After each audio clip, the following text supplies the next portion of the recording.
Minitab in academia, enhancing statistical learning and research.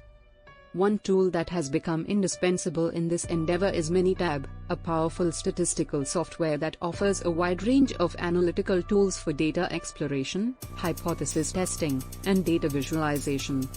The role of Minitab in academia.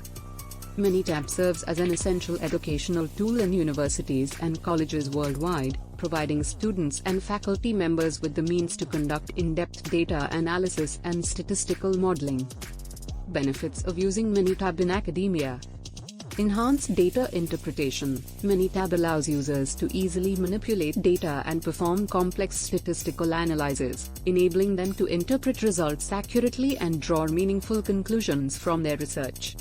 Improved data presentation. With Minitab's data visualization capabilities, users can create informative graphs and charts to present their findings in a clear and concise manner, making it easier for others to understand and interpret the data.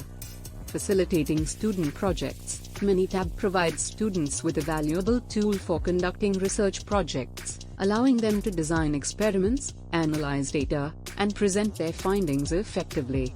Minitab in faculty research.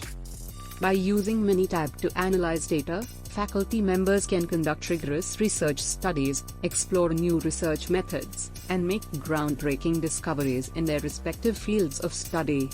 The future of Minitab in academia. As educational technology continues to evolve, Minitab remains at the forefront of statistical software, providing users with innovative tools for data analysis and interpretation. Conclusion. In conclusion, Minitab is a valuable asset in the academic realm, offering students and faculty members the tools they need to excel in data analysis, statistical learning, and research.